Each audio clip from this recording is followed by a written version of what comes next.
মানে তার মা কেন আসতে যাবে? আরে গাধা, এটা তো কথার কথা। তাকে আমরা এমন টাইট দিব যে তার গোষ্ঠী শুদ্ধ সব সত্যি কথা বলবে। না, আমাদের তার গোষ্ঠীর খবর জেনে লাভ নেই, শুধু আসল অপরাধীকে সেটাই জানবো, ব্যাস। আরে এই সুযোগে আমাদের সব জানা হয়ে যাবে। তার বাবা মা তাকে কিভাবে ডাউনলোড করেছে সকল তথ্য এই সুযোগে জেনে নিব, যাতে ফিউচারে আমাদের একটু হেল্প হয়। বলেই তাহিয়া একটা চোখ টিপ মারল। কিন্তু সে কিভাবে জানবে? এটা তো তার বাবা মা জানবে। সিমরান এই কথা শুনে হেসে দিল। ঠিক আছে, তাকে বলবো তার মা বাবার কাছ থেকে জেনে নিতে। এটাই বরং ভালো হবে, এক ঢিলে দুই পাখি মারা হবে। কিভাবে? তার অপরাধের শাস্তি হিসেবে এইটাই পারফেক্ট। সে তার মা বাবার কাছ থেকে সব জানতে যাবে, সব জেনে আমাদেরকে বলবে, এতে আমাদেরও উপকার হবে। এই বলে দুজনে হাইফাই দিয়ে হাসতে শুরু করলো। সিমরানের মনে হচ্ছে না এরা সিরিয়াস কোনো বিষয় নিয়ে আলাপ করছে। তার ভালোই লাগছে। দিশাই ছিল তার একমাত্র কাছের বন্ধু, সব সময় তার পাশে থাকতো। এখন তাহিও তার অনেক কাছের বন্ধু হয়ে গেছে। তাহি আসার পর থেকে এমন কোনো দিন নেই যে সে হাসেনি। শত মন খারাপের মধ্যেও তার কাণ্ড দেখে হেসে দিয়েছে। এখন তাদের ফ্রেন্ডশিপটা বেশ জমে উঠেছে। সিমরানের ধ্যান ভাঙে বেল পড়ার শব্দে। তারপর তিনজনই উঠে ক্লাসের দিকে চলে গেছে।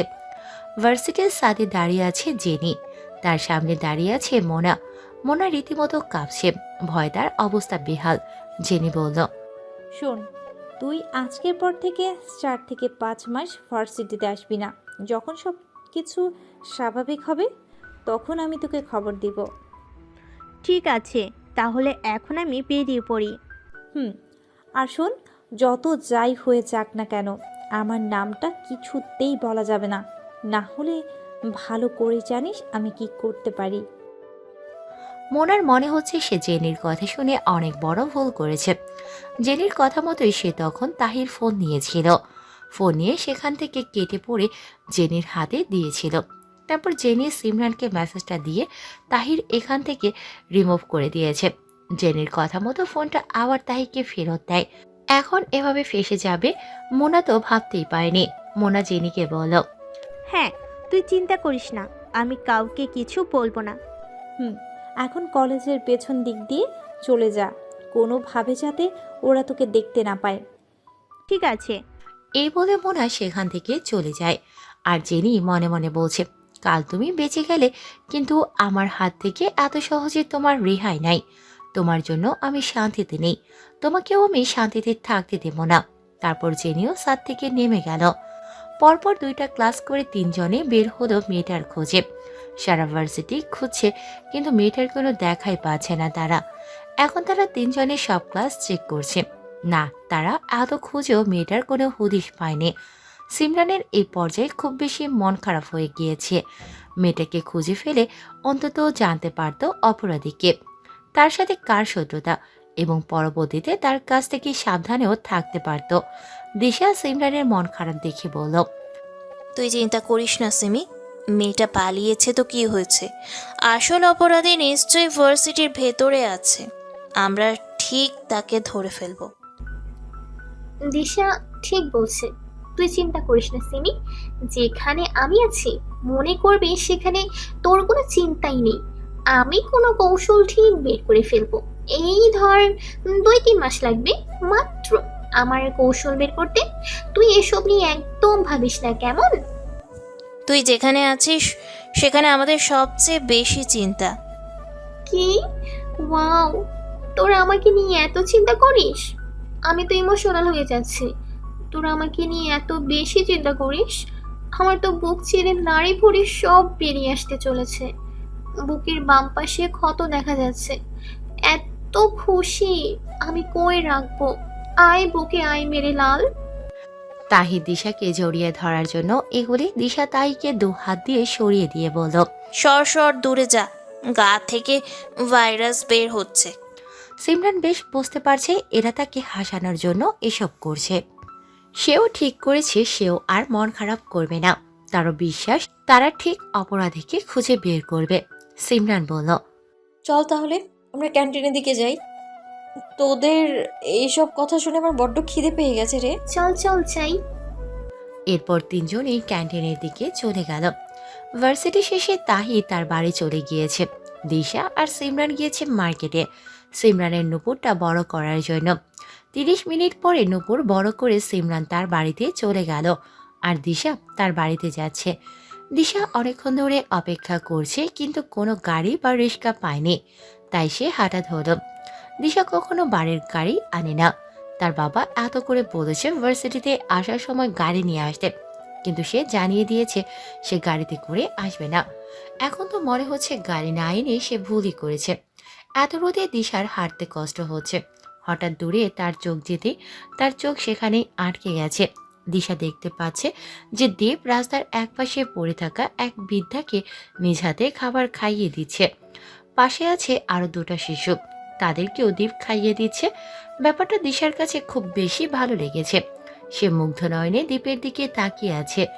একটা মানুষ কতটা ভালো হলে এমন কাজ করতে পারে, যেখানে রাস্তার পাশে পড়ে থাকা মানুষদের সবাই অবহেলা করে, সেখানে দীপ নিজ হাতে খাইয়ে দিচ্ছে। দিশা এক ধ্যানে তাকিয়ে আছে। আস্তে আস্তে হেঁটে দিশা সেখানে গেল। সে এখনো এক ধ্যানে তাকিয়ে আছে। সামনে কারো উপস্থিতি দেখে দীপ সেদিকে তাকায়। তাকাতেই দিশাকে দেখে বেশ অবাক হয়। এই মুহূর্তে দিশাকে এখানে মোটেও আশা করা যায় না। দীপ মানুষগুলোকে খাইয়ে হাত ধুয়ে দিশার কাছে গেল এবং বলল, এই আমি কাকে দেখছি? মিস ঝাঁঝলঙ্কা, আপনি এখানে কি করছেন? আজ দীপের কথা শুনে দিশার একটু ঝগড়া করতে ইচ্ছে করছে না, বরং কেন যেন ভালো লাগছে। দিশা বলল, আসলে গাড়ি পাচ্ছিলাম না, তাই হেঁটে যাচ্ছিলাম আর কি। ও আচ্ছা আচ্ছা আচ্ছা, একটু দাঁড়ান। তারপর দীপ সেই বৃদ্ধার কাছে গিয়ে বলল, আজ তাহলে আমি আসি, ওষুধটা ঠিক মতো খেয়ে নিন। আবার অন্য একদিন এসে দেখে যাব, কেমন? বৃদ্ধাটি দীপের মাথায় হাত বুলিয়ে দিয়ে বলল। তারপর বাচ্চা দুটোর দিকে তাকিয়ে দীপ বলল, আসি, ভালো থাকবে তোমরা, নিজেদের দাদুর খেয়াল রেখো, বাই। বাচ্চা দুটো একসাথে বলল, ঠিক আছে। দিশা এখনো তাকিয়ে সব দেখছে। তার যেন ঘড়ি কাটছে না। দীপ দিশার দিকে এগিয়ে এসে দিশাকে বলল, মিস ঝাঁঝলঙ্কা, বাড়ি যাবেন না? হ্যাঁ যাব। কিভাবে যাবেন? হেঁটে হেঁটে? হুম, আর গাড়ি পেলে গাড়ি দিয়ে চলে যাব। আপনার কোনো আপত্তি না থাকলে আমার গাড়ি করে আপনাকে পৌঁছে দিতে পারি। দিশা একথা শুনে কেন জানি মানা করতে ইচ্ছে হলো না, তাই সে রাজি হয়ে গেল। তারপর গিয়ে দীপের গাড়িতে উঠে বসল। কিছুক্ষণ চুপচাপ থাকার পরে দীপ বলল, আজকে কি সত্যি আমি ঝাঁঝলঙ্কাকে দেখছি? কথাটা শুনে দিশা দীপের দিকে তাকায়। না মানে, আপনি আজ কিভাবে এতক্ষণ পর্যন্ত চুপ আছেন সেটাই ভেবে পাচ্ছি না। দিশা কিছু না বলে অন্যদিকে তাকায়। দীপ দিশাকে জিজ্ঞেস করে, বাই দ্য ওয়ে, আপনার ফ্রেন্ড কি নাম? হ্যাঁ, সিমরান, ওর কি খবর এখন? সে ভালো আছে তো? হ্যাঁ, সে এখন মোটামুটি ভালো আছে। কিছু জানতে পেরেছেন কে বা কারা এমন করতে চেয়েছে? না, তবে খুব তাড়াতাড়ি জানতে পারবো। আচ্ছা, একটা কথা বলবো? অবশ্যই, তবে আবার আমাকে কানার উপাধি দিবেন না প্লিজ। এই বলে দীপ হেসে দিল। দিশা রাগী চোখে দীপের দিকে তাকালো। আচ্ছা, বলেন কি বলবেন। আসলে রাস্তার ওই মানুষগুলোকে আপনি নিজ হাতে খাইয়ে দিয়েছেন। আপনার একটুও খারাপ লাগেনি? খারাপ কেন লাগতে যাবে, বুঝলাম না।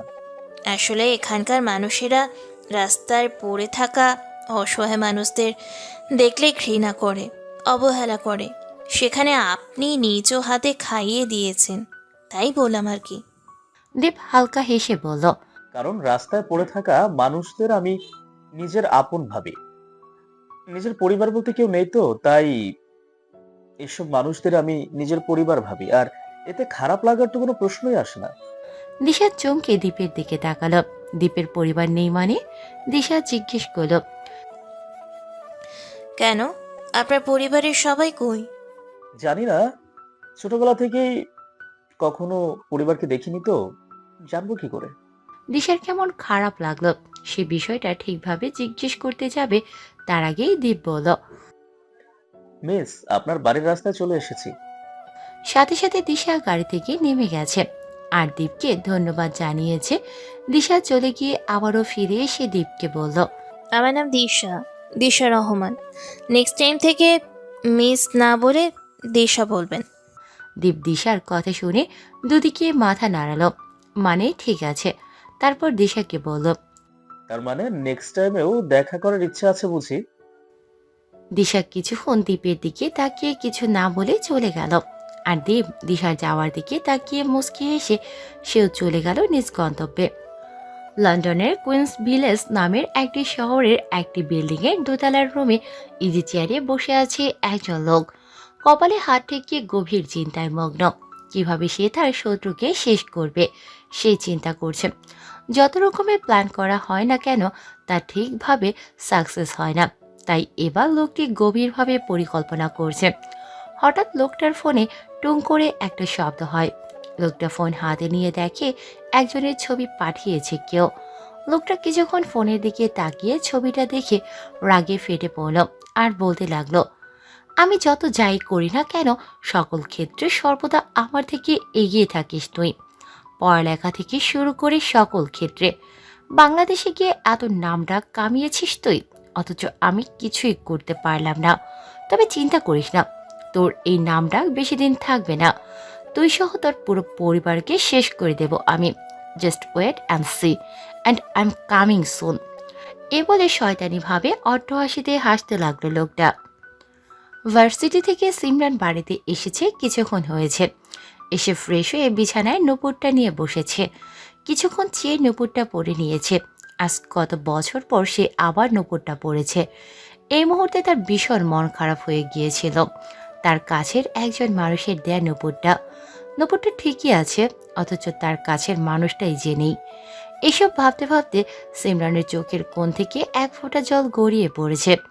তার মায়ের ডাক পেয়ে তড়িঘড়ি করে চোখের পানি মুছে বাইরে বেরিয়ে গিয়েছে।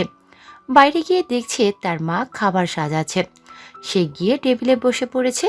তখনই দৌড়ে এসে তার একটা চেয়ার টেনে বসে পড়ল সিহাদ আর সিমরানকে বলছে, জানো আপু, আজকে স্কুলে অনেক মজা হয়েছে।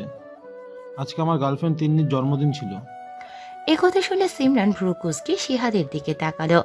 সিহাদ যখন বুঝতে পেরেছে যে সে ঠিক কি বলে ফেলেছে, সাথে সাথে জিহ্বায় কামড় দিয়ে দিয়েছে।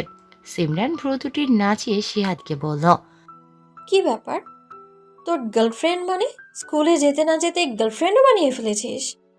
সিহাদ কি বলবে ভেবে পাচ্ছে না। সামনে তার মা আছে।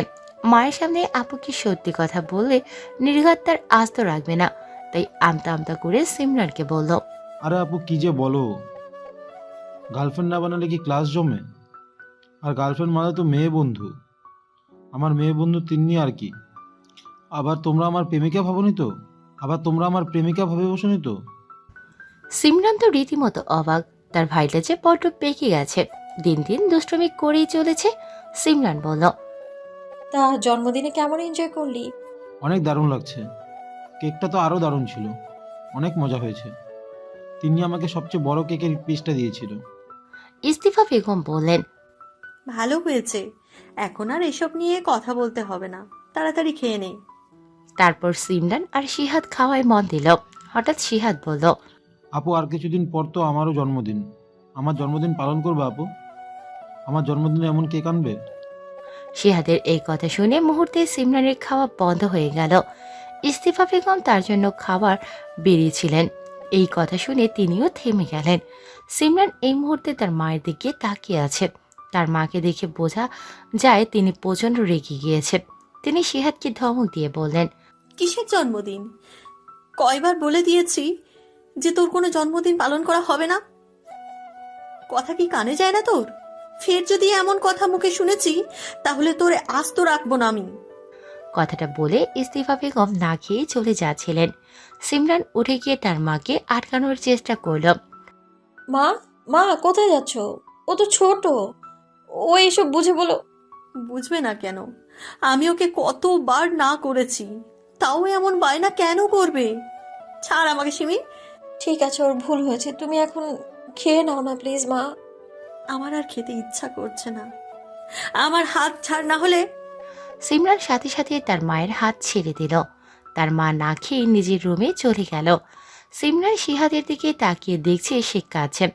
শিহাদ তো ছোট, তাই এমন বায়না করতেই পারে। সিমরান সাথে সাথে শিহাদের কাছে গিয়ে তাকে সান্ত্বনা দিচ্ছে। সিমরান বলল, তোকে আমি কতবার মানা করেছি এমন কথা না বলতে, তাও তুই কেন শুনিস না বলতো? শিহাদ কাঁদতে কাঁদতে বলল, কেন আপু, কি হয়েছে? সবাই কত সুন্দর করে তাদের জন্মদিন পালন করে, আমি করলে কি দোষ? কেন মা আমাকে বারণ করে, আমি কেন পারি না জন্মদিন পালন করতে? সিমরান ঠিক কি বলবে বুঝতে পারছে না। তার ভাই বড় হলে ব্যাপারটা ঠিক বুঝতো। সে শিহাদকে জড়িয়ে ধরে বলল, দেখ ভাই, তুই তো এখনো ছোট, তাই বুঝতে পারছিস না, বড় হলে ঠিক বুঝবি। আর তখন আমরা সবাই তোর জন্মদিন পালন করব, কেমন? সত্যি আপু, বড় হলে আমার জন্মদিন পালন করব। হ্যাঁ রে, সত্যি। এখন খেয়ে রুমে গিয়ে ঘুমিয়ে পড়। আচ্ছা। এই বলে শিহাদ খেয়ে নিজের রুমে চলে গেল। সিমরানের আর খাওয়া হলো না। সে সব গোছগাছ করে নিজের রুমে চলে যায় আর ভাবতে থাকে শিহাদ যেদিন জন্ম নেয় সেই দিনের কথা। শিহাদ যেদিন জন্মগ্রহণ করবে সেদিন তাদের বাড়িতে খুশির ছড়াছড়ি ছিল। পুরো পরিবারে খুশির বন্যা বইতে লাগলো। তাদের পরিবারে নতুন সদস্য আসছে বলে কথা। সিমরানের তখন 11 বছর বয়স। সে তো পাগলের মতো নেচে নেচে সারা বাড়ি ঘুরে বেড়াচ্ছে। তার পাগলামি দেখে বাড়ির সকলে হেসে দেয়। তার ভাই বা বোন আসছে, এ খুশিতে সে দিশেহারা। তার বাবা বাড়িতে নেই। 2-3 দিন আগে তিনি ব্যবসায়ের কাজে বাইরে যান। যখন সন্ধ্যায় পান যে তার ঘরে নতুন কেউ আসতে চলেছে, তখনই তিনি রওনা দেন। রওনা দেওয়ার কিছুক্ষণ পর তিনি সিমরানের সাথে কথা বলে নিয়েছে। সিমরানকে বলে দিয়েছে যে তিনি আসতেছেন। এই কথা শুনে সিমরান আরও খুশি হয়ে গিয়েছে। সিমরান তার বাবার খুব আদরের। সিমরানের বাবা যখন বাড়িতে থাকে না, তখন সিমরানের পুরো খালি খালি লাগে। বাবা বলতে সে পাগল ছিল। অবশেষে সে সময় ঘনিয়ে এসেছে। শিহাদ দুনিয়ার আলো দেখতে পেয়েছে। শিহাদের কান্না শুনে সকলের মুখে হাসি ফুটে উঠেছে। শিহাদ হওয়ার 1 ঘন্টা পর সিমরান তার কাছে গিয়েছে। গিয়ে দেখেছে তার ভাই কি সুন্দরে ঘুমিয়ে আছে। তখন সে আদর করে তার ভাইয়ের নাম দিয়েছে শিহাদ। সিমরানের মায়ের এখনো জ্ঞান ফেরেনি। 2 ঘন্টা পর ইস্তিফা বেগমের জ্ঞান ফিরেছে। জ্ঞান ফিরে দেখলো ছেলে মেয়ে দুটোকে। দেখেছেন যে সিমরান শিহাদকে কোলে নিয়ে বসে আছে, কিন্তু তার চোখ অন্য কাউকে খুঁজছে। সিমরান ব্যাপারটা বুঝতে পেরে তার মাকে বলল, মা, বাবা এখনো আসেনি, খুব তাড়াতাড়ি আসবে। মেয়ের এমন কথা শুনে কিছুটা অপ্রস্তুত হয়ে গেলেন ইস্তিফা বেগম। বাকি সবাই মুস্কি হাসে। তারপর সিমরান শিহাদকে তার মায়ের কোলে দিয়েছে। তখন তার মায়ের চোখ দিয়ে খুশির জল গড়িয়ে পড়েছে। তারপর 4 ঘন্টা কেটে গেল, কিন্তু এখনও সিমরানের বাবা আসলেন না। ইস্তিফা বেগম অনেক চিন্তা করছেন, আর সবাই তাকে এটা সেটা বলে সান্ত্বনা দিচ্ছে। দুপুর গড়িয়ে সন্ধ্যা হতে চলল, এখনও সিমরানের বাবার কোনো খবর নেই। এবার সিমরান সহ বাকিরা সবারও চিন্তা হতে লাগলো। তারা একের পর এক কল দিচ্ছেন সিমরানের বাবার ফোনে, কিন্তু তিনি ফোন ধরছে না। ইস্তিফা বেগম বেশ অস্থির হয়ে পড়েছে। কিছুক্ষণ পরে সিমরানের চাচার ফোনে কারো কল আসে। কলটা যেন সবার জীবনের এক নতুন মোড় ঘুরিয়ে দিয়েছে। আশেপাশের লোকরা বলল, স্যার, আপনার ভাইয়ের মারাত্মকভাবে গাড়ি অ্যাক্সিডেন্ট হয়েছে, আপনারা শীঘ্রই এসে ওনার লাশ নিয়ে যান। ব্যাস, তারপর থেকে সিমরানের জীবনে নেমে এলো এক গভীর শোকের ছায়া। ইস্তিফা বেগমকে অনেক কষ্টে সামলানো হয়েছে। তিনি তো পাগল প্রায় হয়ে গিয়েছেন। তখন থেকেই শিহাদের জন্মদিন পালন করা কড়াভাবে নিষিদ্ধ। অতীত থেকে বর্তমানে ফিরে এসেছে সিমরান। তার চোখ দিয়ে অজস্র নোনা জল গড়িয়ে পড়ছে। তার বাবা তাদের জীবন থেকে চলে যাওয়ার পর এক অন্যরকম জীবন পেয়েছে সিমরানরা। এসব ভাবতে ভাবতে একসময় সিমরান ঘুমিয়ে পড়েছে। দিশা বাড়িতে এসেছে কিছুক্ষণ হয়েছে। বাড়িতে আসার পর থেকেই তার কেন জানি শান্তি লাগছে না। তাই ওয়াশরুমে ঢুকে গোসল সেরে নিয়েছে। না, তাতেও শান্তি পাচ্ছে না সে। শরীর শান্তি নয়, মনের মধ্যে শান্তি লাগছে না। বারবার শুধু দ্বীপের কথাই মনে পড়ছে। দ্বীপের বলা কথা তার পরিবার নেই, এসব যেন দিশার মাথায় গেঁথে গিয়েছে। আর তখনকার সেই মুহূর্ত, নিজ হাতে সেই মানুষদের খাইয়ে দেওয়া। নিজের এমন কাণ্ড দেখে দিশা নিজেই অবাক। দিশার মনে হচ্ছে তার সত্তা তাকে বলছে, দিশা, দিশা, আর নয়, অনেক হয়েছে লোকটাকে নিয়ে ভাবা। সাধারণত সে কাউকে হেল্প করেছে, এতে এত ভাবার কি আছে? আর তার পরিবার নেই, তাতে তোর কি? তোর কেন এত খারাপ লাগছে? লোকটা তো এক প্রকার তোর শত্রু হয়। এই সব লোকটার চালাকি, তোকে ইমপ্রেস করার জন্য। তাই আর তাকে নিয়ে একদম ভাববি না তুই। পরে আবার তার মন বলছে, কিন্তু লোকটা তোকে ইমপ্রেস করতে যাবেই বা কেন? আর লোকটা যে ওই মানুষগুলোকে সাহায্য করেছে সেটা তো তোকে দেখিয়ে করেনি। আর এমন সাহায্য আজকাল কেউই করে না। লোকটার পরিবার নেই, এটা শুনলে যে কারোরই খারাপ লাগবে। উফ, আর ভাবতে পারছে না দিশা। আর এখন ঘুম দরকার, তাই না খেয়েই বিছানায় গা এলিয়ে দিল। সাথে সাথেই রাত্রের ঘুম নেমে এলো তার চোখে। তাহজিদ ম্যানশনে রাজপ্রাসাদের মতো দোতলা বিশিষ্ট বাড়িটার উপরে সোজা রুমটার মধ্যে একের পর এক ভাঙচুর করছে সাইমন। উপর থেকে এত ভাঙচুরের আওয়াজ শুনে বাড়ির সকলে সাইমনের রুমের দিকে গেল। গিয়ে সবাই হতবাক। কিছু সময়ের মধ্যেই রুমটার কি হাল হয়েছে। কিন্তু হঠাৎ সাইমনের এমন রাগের কারণ বাড়ির কেউ বুঝে উঠতে পারছে না। তার হঠাৎ কি হলো? কেউ সাইমনের কাছে যাওয়ার সাহস পাচ্ছে না, কারণ সাইমনের রাগ উঠলে তার হিতাহিত জ্ঞান থাকে না। তাহিসহ বাড়ির সকলে দরজার সামনে দাঁড়িয়ে আছে। শুধু ইরা তাহাজিদ সাইমনের রুমে ঢুকেছে। বেশ উত্তেজিত হয়ে সাইমনকে জিজ্ঞেস করল, দাদু ভাই, কি হয়েছে তোর? এমন করছিস কেন? কি হয়েছে বল আমায়।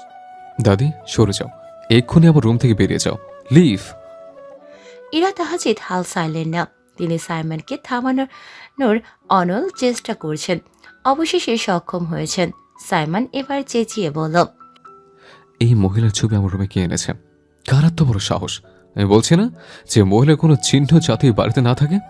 তাহলে কার এত বড় সাহস হয়েছে যে ওর ছবি এই বাড়িতে রাখার, এবং সেটা আমার রুমে? How dare you, answer me damn it. এই বলে পাশে থাকা একটা ফুলদানি আছাড় মারল। এবার সবার নজর গেল ছবির দিকে। এতক্ষণে সবাই বুঝল সাইমনের রাগ করার আসল কারণ। এই পর্যায়ে তিশা বেশ ভয় পেয়ে গিয়েছে। ছবিটা সে তখন স্টোর রুম থেকে পেয়েছে, আর সাইমনের রুমে এসেছে তার একটা খেলনা নেয়ার জন্য। খেলনা নিয়ে চলে গেছে, কিন্তু ছবিটা ফেলে রেখে গিয়েছে। এই মুহূর্তে সে তাহির পেছনে লুকিয়ে পড়ল। ইরা তাহাজিদ সাইমনকে বলল, দাদু ভাই, তোর কথা মতোই তো তোর মায়ের। এই কথাটা বলার সাথে সাথে সাইমন ইরা তাহাজিদের দিকে রক্ত চক্ষু নিয়ে ভাবে তাকালো। না মানে, ইনশিয়ার কোনো চিহ্নই বাড়িতে নেই। তবে ছবিটা কোথা থেকে এলো আমরা তো কেউ বুঝতে পারছি না। ছবিটাকে তাহলে হাওয়ায় ভেসে আসলো আমার রুমে? এবার ইরা তাহাজিদ লক্ষ্য করল তিশা কিভাবে তাহির পেছনে লুকোচ্ছে। তার কেমন সন্দেহ হলো, তাই তিনি তিশাকে জিজ্ঞেস করল, তিশা, এদিকে এসো। মায়ের কথা মতো তিশা তার কাছে যায়। ইরা তাহাজিদ বলল, সত্যি করে বলো তো, ছবিটা এখানে কিভাবে এলো? এটা কি তুমি এনেছো? সাইমন সহ বাকি সবাই তিশার দিকে তাকালো। তিশা মাথা উপর নিচ করছে, মানে হ্যাঁ, সে করেছে এটা। এই পর্যায়ে ইরা তাহাজিদ তাকে মারতে গেলে তাহি এসে ধরে ফেলে।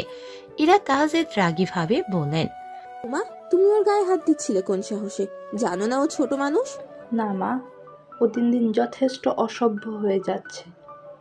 যা বারণ করা হয় ও তা করে। আজকে তো সে অনেক বড় অন্যায় করেছে। তাই বলে তুমি তাকে মারবে? ফের যদি আমার সামনে ওকে মারতে দেখি তাহলে কিন্তু তোমাকে ছেড়ে কথা বলবো না আমি। এইবার ইরা তাহাজিদ একদম চুপ হয়ে যায়। সাইমন এতক্ষণে কিছুটা শান্ত হয়ে এসেছে। সে তিশাকে তার কাছে ডেকে বলল, প্রিন্সেস, তুমি ছবিটা কোথায় পেলে? বসকে বলো। স্টোররুম থেকে আমি ক্রিকেট খেলার জন্য বল ব্যাট আনতে গিয়ে দেখি এই ছবিটা ভুলে কেউ রেখেছে বলে আমি আমার সাথে নিয়ে নিই। তারপর তোমার ঘর থেকে আমার টেডিটা নেওয়ার জন্য আসি, সাথে ছবিটাও ছিল। টেডিটা নিয়ে চলে গিয়েছি, কিন্তু ছবিটা নিতে ভুলে গিয়েছি। Sorry boss. এবার সাইমন বলল, তোমার কোনো দোষ নেই প্রিন্সেস, দোষটা তাদের যারা ছবিটা স্টোর রুমে রেখেছে। তুমি এবার ঘরে যাও। ওকে বস। তারপর তিশা চলে গেল খেলতে, আর সাইমন সবার উদ্দেশ্যে বলল, সবাই কি ভুলে গেছে যে স্টোর রুম এই বারের মধ্যেই পড়ে? তাহলে তাহলে স্টোররুমের ছবি এলো কোত্থেকে? এরপর থেকে যদি এই মোহরের একটা চিহ্ন দেখেছে, তো সেদিন আমি এই বাড়ি ছেড়ে চলে যাব। কথাটা যেন সবার মাথায় থাকে। I hope all understand. এ বলে সাইমন রুম থেকে বেরিয়ে গেল। ইরা তাহসিদ বলল, নিজের জন্মদাতা মায়ের প্রতি যে আমার নাতিটার এত ঘৃণা জন্মাবে কখনো ভাবিনি আমি। এবার তাহি বলল, তোমার আদরের বৌমা যা করেছে, ঘৃণা হওয়াটাই তো স্বাভাবিক দাদি।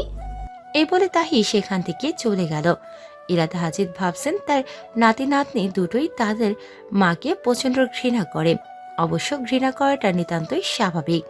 তারপরে ইরা তাহসিদ সার্ভেন্টদের ডেকে বললেন ঘর পরিষ্কার করে দিতে। তারপর যে যার রুমে চলে গেল। সন্ধ্যা 7:30। সিমরানের ঘুম ভেঙেছে কিছুক্ষণ আগে। বড্ড খিদে পেয়েছে। তখন তো না খেয়ে ঘুমিয়ে গেছে। তখনই তার মায়ের কথা মনে পড়ে গেছে। মাও নিশ্চয়ই খায়নি। সিমরান উঠে ফ্রেশ হয়ে রান্নাঘরে গেল খাবার আনতে। ইস্তিফা বেগম তার নিজের রুমে মনমরা হয়ে বসে আছেন। সেই যে দুপুরে রুমে ঢুকেছেন, এখনো বের হয়নি। সিহাদকে তখন রাগের মাথায় কথাগুলো বলেও এখন তার ভীষণ খারাপ লাগছে। সিহাদ হয়তো অভিমান করেছে, তাই তো একবারও আসেনি তার মায়ের সাথে দেখা করতে। একটু পরে সিমরান খাবার নিয়ে তার মায়ের রুমে ঢুকলো।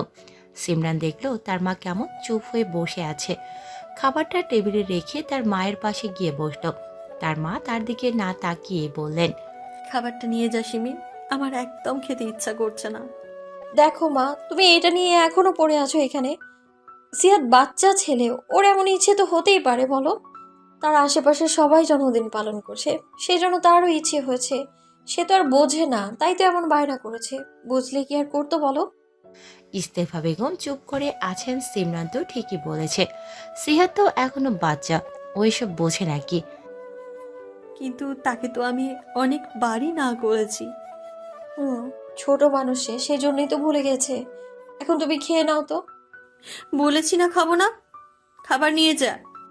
ও ঠিক আছে, তাহলে মনে হয় আমারও খাওয়া হলো না। সিমরানের কথা শুনে ইস্তিফা বেগম আর কিছু বললেন না।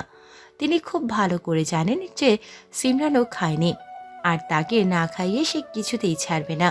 তাই খেতে রাজি হয়ে গেল। সিমরান তার মাকে খাইয়ে দিচ্ছে। তার মা বলল, নে তুইও এবার খেয়ে নে। খাবো, আগে তুমি খেয়ে নাও। হ্যাঁ রে, সিহাদ কোথায়? ওকে যে দেখছি না। সিয়াদ এখনো ঘুম থেকে ওঠেনি। ও। সিমরান এবার কিছুক্ষণ ভেবে বলল, মা আমার একটা কথা রাখবে? রাখার হলে রাখবো, বল কি? মা আসলে মানে কি বল। প্লিজ এবার সিয়াদের জন্মদিন পালন করি প্লিজ। কথা দিচ্ছি আর কখনো এমন আবদার করবো না, প্লিজ মা প্লিজ। কথাগুলো চোখ বন্ধ করে এক নাগারে বলল সিমরান। এখনো চোখ বন্ধ করে আছে, না জানি এখন তার মা কি বলে। কথাটা শুনে একদম চুপ হয়ে গেল ইস্তিফা বেগম। সিমরানকে বলল, সিহাদ না হয় ছোট, কিন্তু তুইও তো সব বুঝিস, তাহলে কেন এমনটা চাইছিস আমার কাছে? মা শুধু সিহাদের জন্য, ও আজকে অনেক কান্না করেছে মা। আমি কথা দিচ্ছি এবারই শেষ, আর কখনো এমন কথা মুখেও আনবো না, প্রমিস। এই প্রথম আর এই শেষ তোমার কাছে এমন কিছু চাইছি, প্লিজ মা না করো না। ইস্তিফা বেগম কিছুক্ষণ চুপ থেকে বললেন, বেশ, এত করে যখন তুই আর তোর ভাই চাইছিস, তাহলে কর পালন। তবে আমাকে এসবের মধ্যে একদম ডাকবি না। সিমরান এবার খুশি হয়ে তার মাকে জড়িয়ে ধরে বলল, you are the best mother in the world. ঠিক হয়েছে, এখন গিয়ে দেখ তোর ভাই ঘুম থেকে উঠেছে কিনা। ঠিক আছে মা, যাচ্ছি। তারপর সিমরান চলে যায়। ইস্তিফা বেগমের এখন কিছুটা হালকা লাগছে, শরীর ভালো লাগছে না, তাই বিছানায় শুয়ে পড়লেন। দেখতে দেখতে এক সপ্তাহ কেটে গেছে। যে যার মতো চলছে। সিমরান, তাহি, দিশা যথানিয়মে ভার্সিটিতে যাচ্ছে। দিন দিন তাদের বন্ধুত্ব আরো গভীর হচ্ছে। এর মধ্যে প্রতিদিনই তারা সিমরানের গোপন শত্রুটাকে খোঁজার কাজ চালিয়েছে। এর মাঝে দীপ, দিশার বা সাইমন সিমরানের দেখা হয়নি। তবে দিশার মনে মনে ইচ্ছে হচ্ছিল তার সাথে যাতে দীপের দেখা হয়, কিন্তু না, এই কদিনে একবারও দীপের দেখা পায়নি দিশা। আজও তিনজনে যথাসময়ে ভার্সিটিতে এসে ক্লাস করে কিছুক্ষণ আড্ডা দিয়ে যে যার বাড়ি চলে যায়। এদিকে সাইমনের জীবন কাটছে বেশ তিক্ততার মধ্য দিয়ে। তার জীবনের প্রত্যেকটা দিন পার করতে বেশ কষ্ট হয়। এমন কোনো দিন নেই যে সাইমন তার হারিয়ে যাওয়া মানুষটাকে খোঁজেনি, কিন্তু প্রতিবারই সে ব্যর্থ হয়। হাজারো খোঁজার পরেও দেখা পায়নি তার হারিয়ে যাওয়া মানুষটার, কিন্তু তাও সাইমন দমে যায়নি। সাইমন সারাদিন নিজেকে ব্যস্ত রাখে গানের মধ্যে। গানটাই যেন এই মুহূর্তে তার সবচেয়ে বেশি আপন, আর তার প্রতিদিনই কোথাও না কোথাও গানের প্রোগ্রাম থাকেই। এভাবে সে নিজেকে ব্যস্ত রাখে, কিন্তু দিন শেষে রাত হলে একাকিত্ব বশ করে তাকে। সাইমনের ঠিক মনে পড়ে না কবে সে রাতে একটু শান্তিতে ঘুমিয়েছে। সাইমনের এই অবস্থা দেখে বাড়ির সকলের ভীষণ খারাপ লাগে। যদিও সাইমন কাউকে কিছু বুঝতে দেয় না, তাও কিভাবে যেন সবাই বুঝে যায়। এভাবেই চলছে সাইমনের জীবন। আজ সিমরান ভার্সিটি থেকে বাড়িতে এসে খেয়ে দিয়ে বিকেলের দিকে বেরিয়ে পড়েছে তার টিউশনির উদ্দেশ্যে। আজ থেকে 2টো টিউশনি টানা করতে হবে, কারণ গতকালকে সে একটা টিউশনি যেতে পারেনি, তাই আজকে একটা শেষ হলে আর একটাই যেতে হবে। পরপর 2টো টিউশনি শেষ করতে প্রায় সন্ধ্যা হয়ে গেছে। দ্বিতীয় টিউশনি করে বেরিয়ে পড়েছে সিমরান। এখন সন্ধ্যা 7টার কাছাকাছি। এই সময়টা রাস্তাঘাট ফাঁকা থাকে। সিমরান একা হেঁটে চলেছে। হঠাৎ তার মনে হলো তার পিছু পিছু কেউ আসছে। পেছনে তাকিয়ে দেখলো 2-3টে ছেলে তার পিছু নিচ্ছে। এবার সিমরানের মনে এক অজানা ভয় হানা দিচ্ছে। সিমরান দ্রুত পা চালিয়ে হেঁটে চলছে, সামনে হাঁটছে আর পেছনে বারবার তাকাচ্ছে। হঠাৎ তার সামনে কারো উপস্থিতি হতেই পাজোড়া থেমে গেল। সামনে দাঁড়িয়ে আছে আর একটি ছেলে, মুখে কেমন বিশ্রী হাসি। সিমরানের ছেলেটাকে কেমন চেনা চেনা লাগছে, কই যেন দেখেছে মনে করতে পারছে না। তখন ছেলেটা নিজেই বলে, কি হলো, আমাকে চিনতে পারছো না বুঝি ফুলটুসি? সেদিন তো খুব তেজ দেখিয়েছ, আজকে দেখবো তোমার এত তেজ কই যায়। সিমরানের সাথে সাথে মনে পড়ে যায় সিহাতকে স্কুলে সেদিন নিয়ে যাওয়ার সময় একেই তো সে মেরেছে। সিমরানের এবার ভীষণ ভয় হতে লাগলো। যদিও সিমরান যথেষ্ট সাহসী, কিন্তু এই জনমানবহীন জায়গায় 4টা ছেলের সাথে সে কি করে পারবে? সিমরানের এই অবস্থা দেখে ছেলেটা বেশ মজা পাচ্ছে। কি হলো ফুলটুসি, আজকে সব হাওয়া ফুস নাকি? দেখুন, ভালোই ভালোই বলছি, আমার রাস্তা থেকে সরে দাঁড়ান, নাহলে কিন্তু খুব খারাপ হয়ে যাবে। এ কথা শুনে ছেলেগুলো অট্টহাসিতে ফেটে পড়ল। সিমরান তো ভয়ে জমে গেছে। ছেলেটা বলল, বাবা তেজ আছে দেখছি, যাক তাতে আমাদের কাজ করতে সুবিধা হবে। সিমরানের এসব কথা শুনে গা রিরি করছে। ছেলেটা আবারও বলল, সেদিনের পর থেকে তোকে অনেক খুঁজছি, কিন্তু কোথাও পাইনি। কিন্তু আজকে যখন দেখলাম তুই এই গলিতে ঢুকেছিস, তখন দেখি তোর অপেক্ষাতে আছে। আজকে তোকে কে বাঁচাবে? এই বলে ছেলেটা ধীরে ধীরে এগিয়ে আসছে সিমরানের দিকে। সিমরান কি করবে বুঝতে পারছে না। মনে মনে ভাবছে বিপদ কি তার পিছু ছাড়বে না। সিমরান আর উপায় না পেয়ে ছেলেটাকে গায়ের সর্বশক্তি দিয়ে ধাক্কা দিয়ে দৌড়াতে লাগলো। ছেলেটা তাল সামলাতে না পেরে পড়ে গেল। বাকি ছেলেদের উদ্দেশ্যে বলল, ধরোকে, কিছুতেই যাতে পালাতে না পারে। তারপর সে সহ বাকি ছেলেরা সিমরানের পিছে দৌড়াতে লাগলো। সিমরান তার গায়ের সব শক্তি দিয়ে দৌড়াচ্ছে। যে করে হোক এদের হাত থেকে তাকে বাঁচতে হবে। সিমরানের খুব কষ্ট হচ্ছে, সে আর পারছে না, তাও দৌড়াচ্ছে। সিমরান দৌড়াতে দৌড়াতে একটা গাড়ির সামনে পড়ল। ভাগ্যক্রমে লোকটার সাথে সাথে গাড়ি ব্রেক করে ফেলে, যার ফলে সিমরানের কিচ্ছু হয়নি। সিমরান তড়িঘড়ি করে লোকটার গাড়ির কাছে গিয়ে বলল, প্লিজ প্লিজ আমাকে বাঁচান প্লিজ, এরা আমায় মেরে ফেলবে। সাইমন দুপুরে একটা প্রোগ্রাম শেষ করে বাড়িতে এসেছে, কিন্তু কিছুতেই তার আজকে ভালো লাগছে না। তাই সন্ধ্যার দিকে বেরিয়ে পড়ল গাড়ি নিয়ে। সঙ্গে কাউকে নেয়নি, এমনকি কোনো গার্ডকেও নেয়নি। গাড়ি চালাচ্ছে আর হালকা গুনগুন গান গাইছে। সাইমন কখনো ঢাকার এই গলিটাতে আসে না, আজ কেন মন চাইলো তাই এসেছে। কিন্তু হঠাৎ কোথা থেকে কেউ এসে তার গাড়ির সামনে পড়ে। আচমকা এমন হওয়ায় সে সাথে সাথে গাড়ি ব্রেক করে নেয়। এরপর তার কানে এলো একটা মেয়ে তার কাছে সাহায্য চাইছে। মেয়েটিকে ঠিকভাবে দেখা যাচ্ছে না। সাইমন সাথে সাথে গাড়ি থেকে নেমে যায়।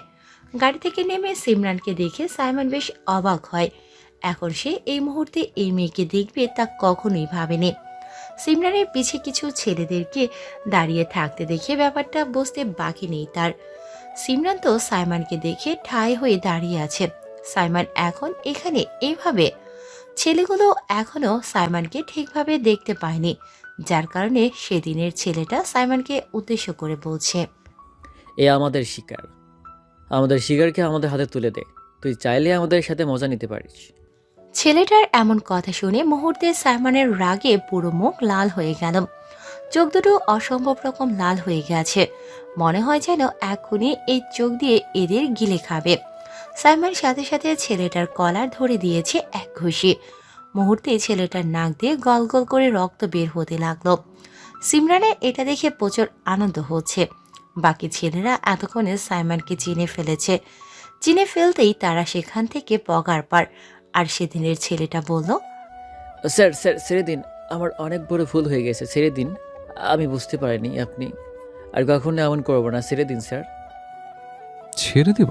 এত সহজে? মেয়ে দেখলে হয়েছে না তোদের? আজ এমন শিক্ষা দেব যাতে করে মেয়েদের দিকে তাকানোর সাহসটা না হয়। সাইমন আবারও ছেলেটাকে মারতে যাবে, তার আগে ছেলেটা কোনোরকম সাইমনের কাছ থেকে ছাড়া পেয়ে হোঁচট খেতে খেতে পালিয়ে যায়। ছেলেটার এই অবস্থা দেখে সিমরান বেশ খুশি হয়। সে যদি নিজের ছেলেটাকে কয়টা দিতে পারত তাহলে তার শান্তি লাগতো। এবার সাইমন সিমরানের দিকে এগিয়ে এসে বলল, জানো না যে মেয়েদের জন্য এই সময়টা সেফ না? এই সন্ধ্যাবেলা ঘর থেকে বের হয়েছে কেন? আসলে আমি টিউশনি করি সেই জন্য। সাইমন কিছুক্ষণ সিমরানের দিকে তাকিয়ে বলল, আমার গাড়িতে উঠে বসো, তোমাকে বাড়ি পৌঁছে দিই। না সমস্যা নেই, আমি যেতে পারবো। সাইমন কখনো কাউকে এক কথা দুবার বলে না, আর কখনো কাউকে এমন অফার করে না। তুমি যখন একা একা তোমার বাড়িতে যেতে পারবে তাহলে যাও। এই বলে সাইমন তার গাড়িতে গিয়ে বসল। সিমরান বলেছে ঠিকই, কিন্তু এই মুহূর্তে একা একা সে কিছুতেই যেতে পারবে না। তাই গিয়ে সাইমনের গাড়ির পাশে দাঁড়ালো। সিমরানকে দেখে সাইমন বাঁকা হেসে গাড়ির ডোর খুলে দিল। সিমরান সাইমনের পাশের সিটে উঠে বসল। গাড়ি চলছে তার আপন গতিতে। সাইমন সামনের দিকে এক ধ্যানে তাকিয়ে গাড়ি চালাচ্ছে। এমনভাবে আছে সে মনে হয় যেন তার পাশে কেউ নেই, সে একাই গাড়িতে। সিমরানের তার নিজেকে কেমন ভাগ্যবতী মনে হচ্ছে। দেশের বিখ্যাত সিঙ্গার সাইমনের গাড়ি করে স্বয়ং তার পাশে বসে নিজের বাড়ি যাচ্ছে। যেখানে মেয়েরা সাইমনের আশেপাশে থাকার জন্য পাগল, সেখানে সাইমন নিজে থেকে সিমরানকে তার বাড়ি পৌঁছে দিচ্ছে। ব্যাপারটাতে সিমরান মনে মনে বেশ খুশি হয়, কিন্তু মুখে তা প্রকাশ করল না। আর চোখে সিমরান বারবার সাইমনকে দেখছে। সাইমন বলল, এভাবে কেউ আমাকে লুকিয়ে দেখো, তা আমার মোটেও পছন্দ না। কথাটা শোনা মাত্র সিমরান থতমত খেয়ে গেল। সাথে সাথে অন্যদিকে তাকালো আর ভাবলো, লোকটা তো সামনে তাকিয়ে আছে, তাহলে কিভাবে দেখলো? এবার সিমরান সাইমনের দিকে তাকিয়ে বলল, ধন্যবাদ। সাইমন আগের মতো সামনে তাকিয়ে বলল, কিসের জন্য? ওই দিন ভার্সিটিতে আপনি না থাকলে আর আজ সময় মতো না আসলে আমার কি হতো, আমি এই জন্য সারা জীবন কৃতজ্ঞ থাকবো আপনার কাছে। ছোট্ট একটা ধন্যবাদ দিলে হয়তো আপনার এত বড় উপকারের দায় কখনো পরিশোধ হবে না, কিন্তু ধন্যবাদ ছাড়া আপনাকে দেওয়ার মতো আর কিছুই নেই আমার কাছে। তাই আপনাকে অনেক অনেক ধন্যবাদ। সিমরানের এমন কথায় সাইমনের কোনো প্রতিক্রিয়া হলো না, আগের মতোই আছে। সাইমন বলল, প্রয়োজন নেই ধন্যবাদ দেওয়ার। তোমার জায়গায় অন্য কেউ থাকলে আমি একই কাজ করতাম, তাই এত কৃতজ্ঞ হওয়ার দরকার নেই। সিমরান ভেবে পায় না লোকটা এমন কেন, মনে হয় কোনো যন্ত্র। সিমরানও আর কিছু বলল না। পুরো রাস্তায় দুজনেই চুপ ছিল।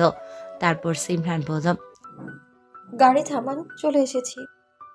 সাথে সাথে সাইমন গাড়ি থামায় আর সিমরানও নেমে যায়। সিমরান আবারও সাইমনকে ধন্যবাদ জানায়। সাইমন বলল, এরপর থেকে চোখখান খোলা রেখে সাবধানে চলাফেরা করবে, কারণ সবসময় তোমাকে বাঁচানোর জন্য আমি থাকবো না। এ বলে সাইমন সাই করে গাড়ি নিয়ে চলে গেল। সিমরান সাইমনের যাওয়ার দিকে তাকিয়ে আছে। তার মনে হয় আল্লাহ যেন সঠিক সময় সাইমনকে প্রেরণ করে তাকে বাঁচানোর জন্য। কিছুক্ষণ দাঁড়িয়ে থেকে সিমরানও বাড়ির ভেতরে চলে যায়। আজ সিমরান তাড়াতাড়ি ভার্সিটিতে চলে এসেছে।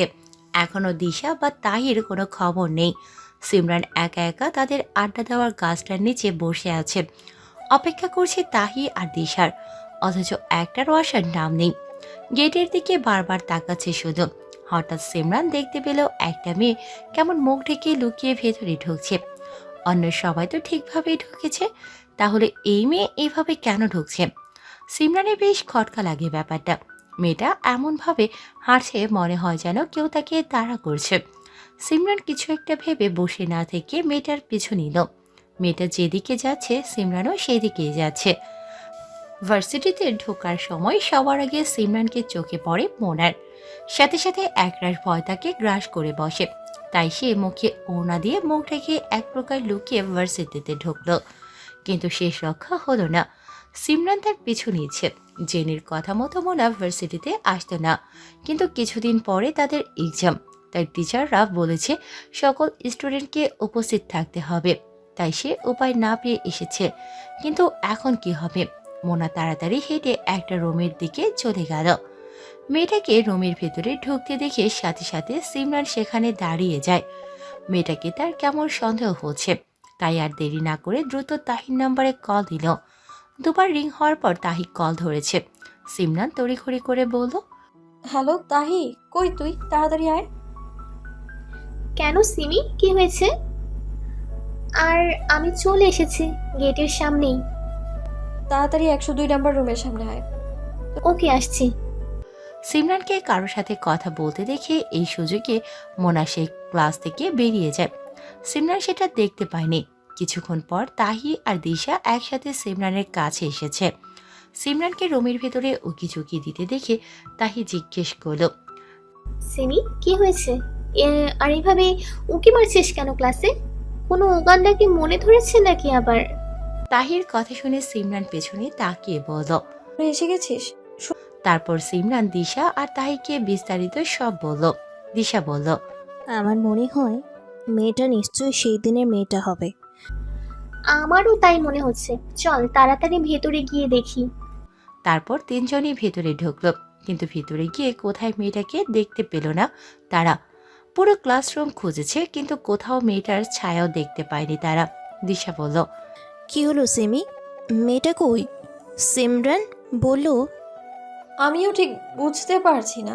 আমি নিজ চোখে দেখেছি, এখন কই গেল? নির্ঘাত পালিয়েছে। এইবার আমি শিওর এই সেই মেয়ে যে আমার থেকে ফোন নিয়েছে। মেয়েটা এখনো ভার্সিটির ভেতরেই আছে, আমাদের ভালো করে খুঁজতে হবে, চল। এরপরে তিনজনে তন্ন তন্ন করে মেয়েটাকে খুঁজছে। সিমরান যেন হতাশ হয়ে যাচ্ছে। তারা এক এক করে সব রুম চেক করেছে, কিন্তু মেয়েটার কোনো হদিশ নেই। সিমরান ভাবছে এইটুকু সময়ের মধ্যে মেয়েটা গেল কই। এবার সে হতাশ হয়ে একটা বেঞ্চে বসে পড়েছে। খুবই খারাপ লাগছে। হঠাৎ বাম পাশে তাকাতেই চোখ গেল মেয়েটা একটা রুম থেকে তড়িঘড়ি করে বের হচ্ছে আর বারবার এদিক সেদিক তাকাচ্ছে। সিমরান আর এক মুহূর্ত দেরি না করে মেয়েটাকে ধরে ফেলে। আচমকা এমন হওয়াতে মেয়েটা রেগে কিছু বলতে গিয়ে চমকে যায়। এবার সেখানে দিশা আর তাহিও চলে আসে। মেয়েটাকে চিনতে তাহির 1 মিনিটও দেরি হয়নি। সে সিমরান আর দিশাকে চোখের ইশারা দিতেই তারা বুঝে গেছে এটাই সে মেয়ে। এবার মোনা সিমরানকে বলল, কি হলো? এটা কোন ধরনের অসভ্যতা? এভাবে আমার হাত ধরছো কেন? ছাড়ো। অসভ্যতামির এখনো কিছুই দেখোনি, এবার দেখবে। এবার তাহি বলল, বাট সিমি, তুই তো মেয়ে, তাহলে কি করে অসভ্যতামি করবি? সেটা পরেই দেখবি। কেন সিমি, ছেলেদের কোনো গুণ কি তোর আছে? কথাটা শুনে দিশা পিক করে হেসে দিল। সিমরান তাকাতেই দুজনেই চুপ হয়ে গেল। মোনার তো ভয়ে অবস্থা কাহিল। অবশেষে সে ধরা পড়ে গেছে। এখন কি করবে সে? অনেক চেষ্টা করেছে এদের হাত থেকে ছোটার, কিন্তু সে ব্যর্থ। দিশা বলল, এত ছোটাছুটি করছো কেন? এখনো তো তোমার কোনো ক্ষতি দাঁড়ি করলাম না। তাই চোখ ছোট ছোট করে দিশাকে বলল, তোর এত কাছের ফ্রেন্ড হয়ে কখনো তোর কাছ থেকে কোনো খাতিরদারি পাইনি, আর আজ এত বড় অন্যায়কারীকে তুই খাতিরদারি করবি? আমার তো কষ্টে বুক ছিঁড়ে হৃৎপিণ্ড বেরিয়ে আসছে। দিশা কিছু বলতে যাবে তার আগে সিমরান বলল, আর একটা কথা বলে না, এর সাথে সাথে তোদের দুটোরও আস্ত থাকবে না। সিমরানের ধমক পেয়ে দুজনেই চুপ হয়ে যায়। তারপর তারা মোনাকে নিয়ে একটা ফাঁকা রুমে চলে যায়, যেখানে তারা ছাড়া আর কেউ নেই। মোনা কি করবে ভেবে পাচ্ছে না। আজকে জেনিও আসেনি। আজকে একটা 5 স্টার হোটেলে উদ্বোধন অনুষ্ঠানে স্পেশাল গেস্ট হিসেবে সাইমনকে ইনভাইট করা হয়েছে। সাইমন যথাসময়ে পৌঁছে হোটেলটি উদ্বোধন করে। তার সাথে আছে দীপ। সাইমনের সাথে সাথে সকল ক্ষেত্রে দীপকেও ইনভাইট করা হয়। হোটেলটা খুব সুন্দর করে পরিপাটিভাবে সাজানো হয়েছে। হোটেলের ম্যানেজার এসে সাইমনকে ভেতরে নিয়ে যায়। আশেপাশে মানুষজনের কোনো অভাব নেই, সবাই এসেছে সাইমনকে এক নজর দেখার জন্য। অবশেষে ভেতরে ঢুকে সাইমন তার জন্য সাজিয়ে রাখা জায়গায় বসে পড়ে, আর পাশের সিটে বসেছে দীপ। দূর থেকে সাইমনকে চোখ দিয়ে গিলে খাচ্ছে জেনি। হোটেলটা আসলে তার বাবার নতুন তৈরি করা হয়েছে। সে জানতো না আজকে স্পেশাল গেস্ট হিসেবে সাইমনকে ইনভাইট করা হয়েছে। জানলে নিশ্চয়ই কোনো না কোনো পরিকল্পনা করে আসতো, তবে সে এখন কিছু না কিছু করবেই সাইমনের অ্যাটেনশন পাওয়ার জন্য। জেনি যে ড্রেসটা পরে এসেছে সেটা চেঞ্জ করে একটা ছোট্ট টপস পরেছে, যা একেবারে টাইট। যখন সে হোটেলে এসে জানতে পারে সাইমন আসবে, তখন সে ড্রেসটা কারো হাতে আনিয়ে নেয় আর পরিয়েও নেয়, সাথে দুনিয়ার মেকআপ মুখে মাখিয়েছে। সাইমন যে টেবিলে বসেছে তার বরাবর সামনে জেনি গিয়ে বসে পড়ে। সাইমন একবারের জন্য সামনে তাকাচ্ছে না। সাইমন আপন মনে ফোন টিপছে, কিন্তু দীপ ব্যাপারটা লক্ষ্য করেছে। জেনি বারবার বুকের দিকে টপসটা নামিয়ে দিচ্ছে। এটা দেখে দীপ সাথে সাথে চোখ সরিয়ে নেয় আর একবারের জন্য সামনে তাকায়নি। দীপ বেশ বুঝতে পারছে সাইমনের জন্য মেয়েটা এমন করছে, কিন্তু মেয়েটা হয়তো জানে না সাইমন এটা দেখলে তার ঠিক কি পরিণতি হবে। সে কখন থেকে জেনি নানা রকম ভঙ্গিমা করছে, কিন্তু একবারের জন্য সাইমন তার দিকে তাকাচ্ছে না। জেনি তো বেশ বিরক্ত। যেখানে সে সামান্য হাঁটলে ছেলেরা তাকিয়ে থাকে, সেখানে এত কিছু করেও সাইমন একবারও তার দিকে তাকাচ্ছে না। এবার সে উঠে দাঁড়ালো, বিরক্ত হয়ে সেখান থেকে উঠে চলে গেল। মেয়েটার এমন অবস্থা দেখে দীপের খুবই মজা লেগেছে। এবার জেনি সাইমনের টেবিলের সামনে এসে বলল, স্যার কি খাবেন? অর্ডার করুন। দীপ এবার তাকালো, মানে মেয়েটা এবার ওয়েটার সেজে এসেছে। সাইমন আগের মতো ফোনে চোখ রেখে দীপকে বলল, দীপ কি খাবি, অর্ডার কর। জেনি আবারও অবাক, একটা বারের জন্য সাইমন তার দিকে তাকাচ্ছে না। জেনি বলল, স্যার আপনি খাবেন না? স্যার এই যে দেখুন মেনু কার্ড, কি খাবেন বলুন। সাইমনকে এটা বলে জেনি ঝুঁকে ঝুঁকে নিজের ফিগার দেখানোর চেষ্টা করেছে। এতে তার বুকের ভাঁজ সম্পূর্ণ স্পষ্ট, কিন্তু না, তাতেও কোনো লাভ হয়নি।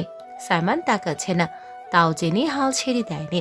সাইমন ফোনের দিকে তাকিয়ে দীপের উদ্দেশ্যে বলল, দীপ তোর মনে আছে কি? আমরা যখন লন্ডনে ছিলাম তখন একবার এমন 5 স্টার হোটেলে গিয়েছিলাম। হ্যাঁ মনে আছে, কেন বলো তো? কথাটা জেনে কেমন মন দিয়ে শুনতে লাগলো। সাইমন এবার দীপের দিকে তাকিয়ে বলল, সেখানকার এক গার্লস ওয়েটার ছোট ছোট ড্রেস পরে আমাকে কিভাবে তার ফিগার দেখানোর চেষ্টা করেছে। তখন আমি কি করেছি তোর মনে আছে? দীপ তার মাথাটা ওপর নিচ করছে, মনে মনে আছে। কথাটা শুনে জেনির কেমন আগ্রহ জাগলো বাকিটা শোনার। সাইমন আবার বলতে শুরু করলো, তখন আমি সে লেডি ওয়েটারের ফিগারের এমন অবস্থা করেছে যাতে তার ফিগার কাউকে দেখানোর সাহস না করে। মনে আছে আমি রান্না করার জন্য শেফকে কাজে লাগিয়ে আগুনের তাপ ব্যবহার করে মেয়েটার ফিগার চিরকালের জন্য নষ্ট করে দিয়েছিলাম। শুধু তাই নয়, মেয়েটাকে সারা জীবন ঘরে বন্দি করার ব্যবস্থাও করেছে। হ্যাঁ মনে থাকবে না কেন? মেয়েটার এমন অবস্থা দেখে বাকি মেয়েগুলোর সাহস হয়নি ছোটখাটো ড্রেস পরে তোর সামনে আসার। বাংলাদেশের ওয়েটারও মনে হয় এমনটা জানে না। এখন তো মনে হচ্ছে এইখানে এমন কিছু করতে হবে। এসব কথা শুনে ভয়ে জেনির অবস্থা বেহাল। তার হাত পা কাঁপাকাঁপি শুরু হয়ে গেছে। সে শুকনো একটা ঢোক গিলে কাপা গলায় সাইমনের উদ্দেশ্যে বলল, স্যার আমি তাহলে আসি, কোনো কিছু লাগলে আমি কাউকে পাঠিয়ে দেব। এই বলে জেনি সাথে সাথে সেখান থেকে হুড়মুড়িয়ে চলে গেল। জেনি চলে যেতেই সাইমনের মুখে বাঁকা হাসি ফুটে ওঠে। এতক্ষণে ব্যাপারটা বুঝতে পেরে দীপ আর হাসি আটকাতে পারল না। হাসতে হাসতে তার ফেটে খিল ধরে গেছে, আর সাইমন মুসকি মুসকি হাসে। সিরিয়াসলি স্যার, মেয়েটার মুখটা জাস্ট দেখার মতো ছিল। এই বলে আবারও হাসতে লাগলো। তারপর খাওয়া দাওয়া শেষে তাদেরকে হোটেলটা ঘুরে দেখাতে লাগলো ম্যানেজার ইলিয়াস। মোনাকে একটা চেয়ারে বসানো হয়েছে। তার অবস্থা খুবই খারাপ, ভয় রীতিমতো তার কপাল থেকে ঘাম বের হচ্ছে। তার ডান পাশে দিশা, বাম পাশে তাহি এবং সোজা সিমরান বুকে হাত গুজিয়ে দাঁড়িয়ে আছে। তিনজনে একই স্টাইলে দাঁড়ানো। এবার মোনা বলল, কি হলো? আমাকে এইভাবে ধরে নিয়ে এলে কেন? কি উদ্দেশ্য তোমাদের? তাহি অতিরিক্ত উত্তেজিত হয়ে বলল। তোমাকে নষ্ট করাই হচ্ছে আমাদের মেইন উদ্দেশ্য। এ কথা শুনে দিশা সিমরান তাহির দিকে তাকালো। মোনার এবার দম বন্ধ হয়ে আসছে। এরা কি বলছে? তার সাথে আজকে কি করবে এরা? দিশা বলল। নষ্ট করব মানে? আমরা তো ছেলে না, তাহলে কিভাবে ওকে নষ্ট করব? তাহি এবার দাঁত কেলিয়ে হেসে বলল। ও, কিছু সময়ের জন্য তো আমি ভুলেই গিয়েছিলাম যে আমরা ছেলে না, আমরা মেয়ে। আমার মনে হয় খুব তাড়াতাড়ি তোকে পাগলা গারদে পাঠানোর ব্যবস্থা করতে হবে। তাহি বলল, হ্যাঁ হ্যাঁ কর, আমারও খুব শখ পাগলা গারদ দেখার। কিছুদিন সেখানে থেকে পাগলদের সাথে সময় কাটাবো। তুই আমার এত বড় উপকার করলে আমি ধন্য হয়ে যাব। শীঘ্রই ব্যবস্থা কর। এদের এমন লাগাম ছাড়া কথাবার্তা শুনে সিমরান মহা বিরক্ত। সিমরান ওদের ধমক দিয়ে চুপ করিয়ে দেয়। এবার সিমরান সিরিয়াস হয়ে মোনাকে বলল। দেখো, আমাদের যদি সব সত্যি কথা বলো তাহলে আমরা তোমাকে ছেড়ে দেব। তাই আমাদের সবটা সত্যি বলো। কেন তুমি তার কাছ থেকে ফোন নিলে? ফোন নিয়ে কোথায় গেলে? আর এত সময় পর ফোন ফেরত দিলে কেন? কে তোমাকে এসব করতে বলেছে বলো? মোনা ঠিক কি বলবে ভেবে পাচ্ছে না। কাঁপাকাঁপি গলায় বলছে। আমি তো কথা বলার জন্য ফোনটা নিয়েছিলাম, তাছাড়া আর কিছুই নয়। আর কে আমাকে এসব করতে বলবে? কেনই বা বলবে? আমি কথা বলার জন্যই নিয়েছি, এছাড়া আর কোনো কারণ নেই। এবার তাহি বলল। ও আচ্ছা, কিছু না হলে বুঝি তুমি তোতলাচ্ছ? তো তোমার এত ঘাম বের হচ্ছে, হাত পা কাঁপছে, গলা কাঁপছে। সত্যি কথা বলো, না হলে আমরা কি করব তোমার কোনো ধারণা নেই। আমি বলছি তো সত্যিটা, আমাকে কেউ কিছু করতে বলেনি, আমি কিচ্ছু জানি না। এবার দিশা বলল। সিমি, ওকে এত করে বলেছি, তাও আমাদের কথা শুনছে না। আমার মনে হয় না আমাদের মুখের কথায় কোনো কাজ হবে, অন্য পথ দেখতে হবে। হ্যাঁ, সেটাই দেখছি।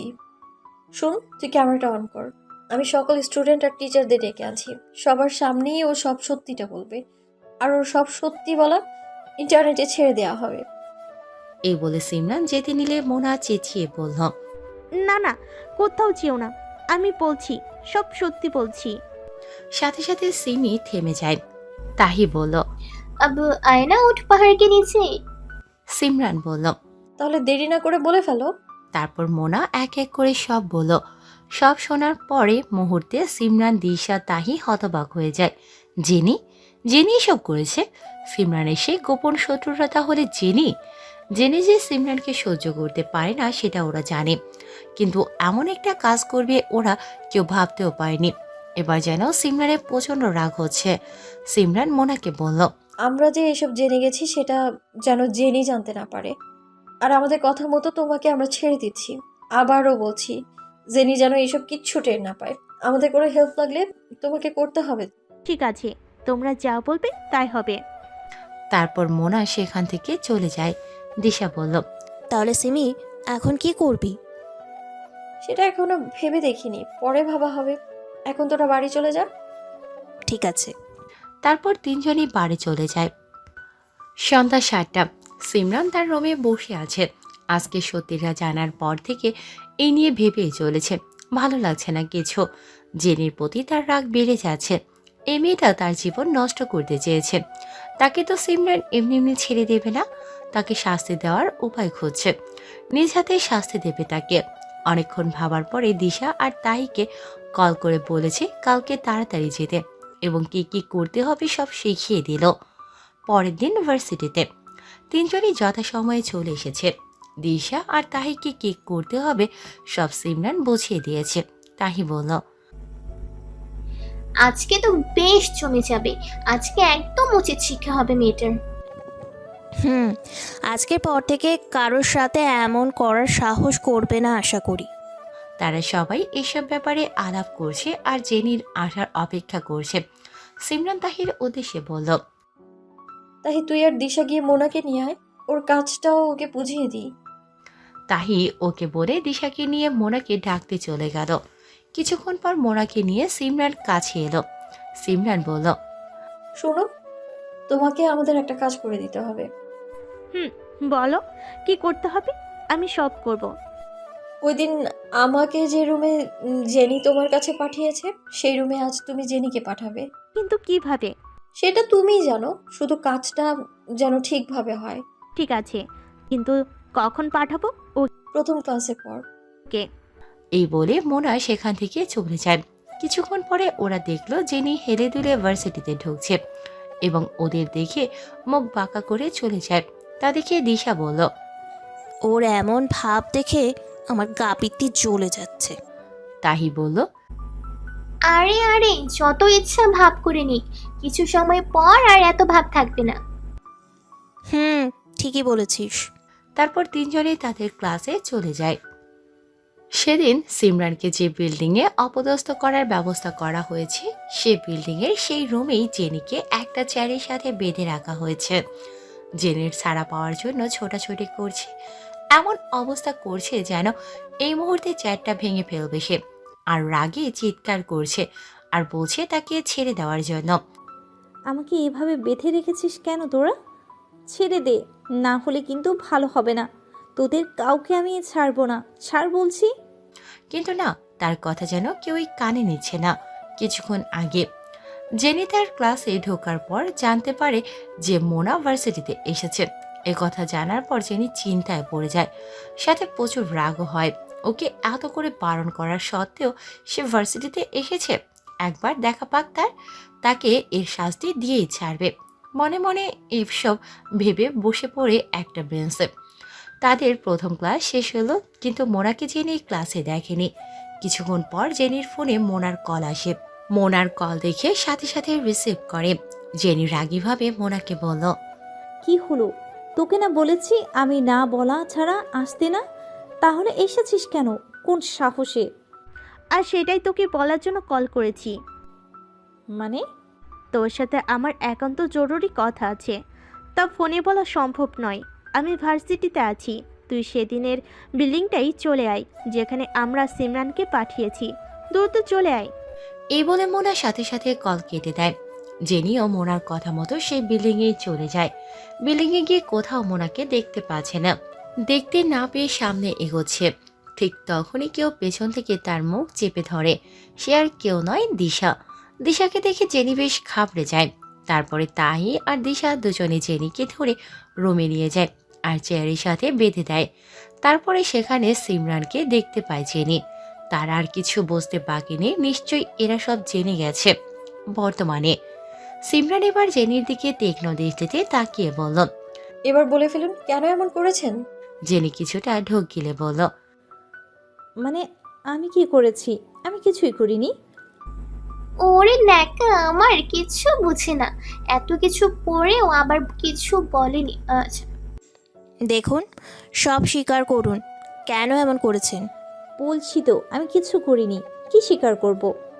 এ পর্যায়ে সিমরান গিয়ে টাস করে জেনির গালে চর বসিয়ে দেয়।